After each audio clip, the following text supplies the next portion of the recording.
think about how much money we could also save, like just by like, you know, just two people in one household bringing it in 50-50 down the middle. DeMarcus, you crazy if you think that I'm finna come and stay with you and you gonna have me paying half the bills. What's crazy about that? You asking me to come stay with you. You already paying the bills. You can do it, so keep doing it. I'm saying, but like, all right, so like, what are you doing now? Like, you still stay with your mom, right? First of all, that ain't none of your business. You're saying that you want me to come stay with you. I don't pay my mama rent. Why would I come to your house and pay you rent? That sounds crazy to me. If you want me to come over there, then you need to provide for me. Don't that make sense? I'm saying I'm going to provide, but just like half. You know what I mean? Like, then that's not provision. Like, provide means fully covered. Like, what? Like, but I'm not really understanding like what's the big problem. Like, if you're looking at the big picture, we could really be like on some power couples type stuff. Okay, well, you have the power of providing 100% of the bills, and we will be a couple. The math is math, and like, I don't understand. I'm saying, but you don't think it'll be like a lot harder, like it just being like one person versus it being two people? How is it a lot harder if you already doing it? You seem to be carrying the load quite well. Like, I feel like you just want my money. Like, no, what's going on? Money. I'm just saying, like, I don't want your money. I'm trying to make it our money so we can join together, stack up some money, and then we can get us something nice. Okay, well, you already have something nice. That's why you asking me to come and stay with you. Like, I don't think you would be asking me to come stay with you if we stayed in a rat trap. Like, you obviously want me to come stay with you, so you need to provide the housing. Like, that only makes sense. I'm saying, so like, when you grew up, your mom and your dad, they didn't split bills, they didn't do 50-50. It was just like strictly my daddy paid for everything. Like, what are you saying? And you knew this about me when we first started dating. So you'll be cool if we have a kid and our daughter come home and say she finna move in with some man and he want her to pay half the bills? Yes, actually, I would be. Like, I'm just saying I would understand it. I'm not against it. I would totally understand it. I wouldn't be tripping about it. I mean, look at how everything is panning out right now when it comes to like the world. Like, food, the cost of living, food, everything is just going up. Gas. I'm just saying, it makes sense. One person can't do everything by themselves nowadays. How it only makes sense to you? That's what I'm trying to see. Like, it makes sense to me. I'm not understanding why it don't make sense to you. Back then, when your mom and dad was growing up, the cost of living was different. I don't understand. If you are already comfortably paying your bills, like, why do you need my money? You asking me to come stay with you. You already got the space. Like, what? If your girl's behaving like this, you have to leave. Do not stick around. Here's the reason. When you're good, you're providing, you have money, things will be okay. But what if you lost your job? Do you think she will stand up for you? Never. Like, right now, things are cool. She don't want to go 50-50. At least to contribute on the bills. You know, because inflation going on in life is so expensive, and it depends which neighborhood they're staying at, you know. You might be supporting her, but it's different, you know, when she wasn't be there with him. You know, she wasn't moving in. But when she is in the house, bills are going higher, you know, because you have to provide for her entire life. You know, just imagine she going to work, come back home, pay all the bills, and she'll demand again maybe for normal stuff like hair, you know, nails. We all know what they want. You have to pay for them because you're providing. You know, so she's not the one you can build a future with if she's not ready at least to say like, hey, you know what, you're at school, now we are together, so let's see how we can handle these bills and see how much we can keep so we can invest. You know, she wasn't ready for that. So I'll have to do just to make her life easier. Then what? At the time maybe you lost your job, she will leave you because she's not ready for you to spend her pennies, you know. Let's continue. And this is the reason why a lot of men end up marrying somebody who's a maid but not a friend.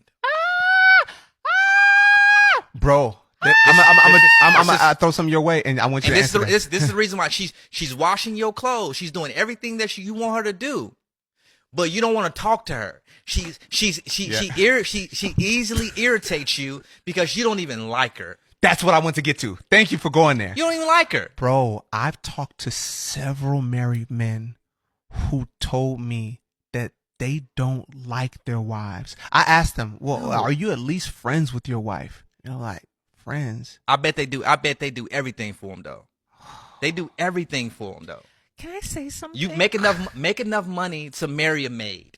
I mean, to hire a maid. I mean, and then marry a friend, right? Wow. If you want, if that's what you want, and so what you really want is somebody to cater to your egos, Your brokenness. your brokenness, Yeah. because you didn't get that to Jesus. Woo. Go ahead. Go, sis. Can I say Yeah. something? I have thought it a bit interesting that it does seem like some men enjoy men more than they enjoy women, but they marry women because they're supposed to, but their affections, their time, their energy, their vulnerability is giving space for men more than so. Here's the thing, majority of men and women, they are going that path, getting married to someone you don't like for the fear of missing out. They see the time is running, so right now I must have a family, I must have a wife and kids, maybe a husband and kids. So what I can do, just take whatever I'll be getting there, Don't do that. Just imagine going on a long-term relationship, lifetime commitment with someone you don't like. This is why many marriages, they don't last for the things like this, because you will end up getting a divorce. You can pretend to be happy for maybe 5 years, 10 years, 20 years, and then what about after maybe 50 years? So don't waste your time on that. Just understand, when you get to someone you don't like, you will always end up in divorce in the future. That wouldn't be permanent. So don't go that path. Do you know how I know that a lot of you will never have a successful marriage or even a meaningful relationship for that matter? Y'all are so full of yourselves that there's no space for absolutely anyone else. Your ego has gone so far off the deep end that the idea of yielding your desires to someone else is not something that you can fathom. And man, I'm not even talking about the deep stuff. I'm talking about surface level things. Like if you one day want to be a wife and the idea of making your man a sandwich when he asks you to offends you, you have no business being a wife. Or if you want to be a husband someday and the thought of having to communicate with your wife bothers you, you should not get married. I say that husbands should serve their wives, I'm a simp. I say that wives should serve their husbands, I'm oppressing them. We just can't win this way. Well, Johan, you can't say that because I did everything you're telling me and I was still done dirty. I will never fully commit to another person again. Fine. But I hope you know that not fully committing is partially committing. And partially committing is not committing at all. And I just don't see how that mentality can produce a healthy marriage. At some point, you're going to have to realize that the only way to have a successful marriage is to put your spouse's needs before your own. And if you can't handle that, I have news for you. Stay single. It's absolutely right.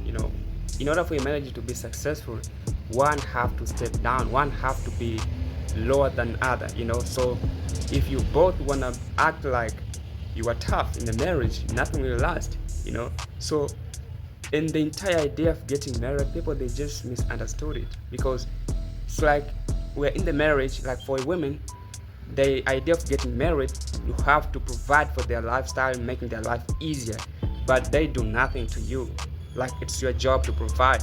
But for them as well, to do something to you, they don't even know what to do to a husband. They never taught anything about that. That's why they're struggling. And for a man, they see like, I cannot provide to a woman and get nothing in return. So I don't want to be a simp, So actually, they have to learn how to be a husband and how to be a wife if you want to get married. Otherwise, you're just wasting your time, and resources. So if you see you cannot offer value to a man or to a woman, just stay single, be alone, enjoy your life, And also for those women who they think they can just take away from men, and want to be up, they don't want to get lead, they have to stay single, because someone have to lead, and men is the lead of the family. So if they don't want to step down and follow instructions, give a chance, an opportunity man to be a man, head of the family, they have to stay single, So I think it's just working like that. If you see you cannot fulfill it, like you won't be able to sustain a long time, you have to stay single. Like that, simple.